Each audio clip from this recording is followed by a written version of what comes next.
Hi friends, record holder Virat Kohli మరో ప్రపంచ రికార్డును నెలకొల్పేందుకు దూసుకొస్తున్నాడు. అది కూడా కేవలం 58 పరుగుల దూరంలో ఉన్నాడు. అవును, అంతర్జాతీయ క్రికెట్లో 27,000 పరుగులు పూర్తి చేసేందుకు విరాట్ కోహ్లీకి 58 పరుగులు మాత్రమే కావాలి. బంగ్లాదేశ్తో టెస్టు సిరీస్లో 58 పరుగులు చేస్తే కింగ్ కోహ్లీ క్రికెట్ చరిత్రలో అత్యంత వేగంగా 27,000 పరుగులు పూర్తి చేసిన ప్రపంచ రికార్డు సృష్టించాడు. అయితే ప్రస్తుతం ఈ ప్రపంచ record master blaster Sachin Tendulkar పేరిట ఉంది.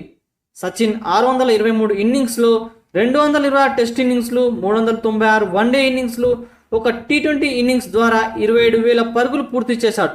ఇప్పుడు ఈ ప్రపంచ రికార్డును బద్దలు కొట్టి సరికొత్త చరిత్రను లిఖించే అవకాశం కింగ్ కోహ్లీకి దక్కింది. విరాట్ కోహ్లీ ఇప్పటి వరకు 591 ఇన్నింగ్స్లో 26,942 పరుగులు చేశాడు. బంగ్లాదేశ్తో జరగనున్న టెస్టు సిరీస్లో 4 ఇన్నింగ్స్లో 58 పరుగులు చేస్తే అంతర్జాతీయ క్రికెట్లో అత్యంత వేగంగా 27,000 పరుగులు చేసిన బ్యాట్స్మెన్గా కోహ్లీ నిలుస్తాడు.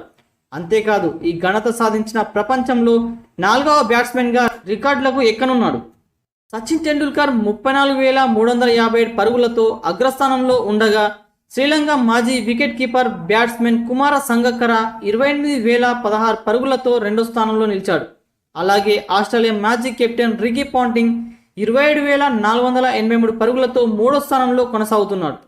ఇక విరాట్ కోహ్లీ తదుపరి 8 ఇన్నింగ్స్లో 58 పరుగులు చేసి 27,000 పరుగులు పూర్తి చేస్తే 147 ఏళ్ల అంతర్జాతీయ క్రికెట్ చరిత్రలో 600 కంటే ఎక్కువ ఇన్నింగ్స్లో 27,000 పరుగులు చేసిన తొలి బ్యాట్స్మెన్గా సరికొత్త ప్రపంచ రికార్డు కూడా క్రియేట్ అవుతుంది.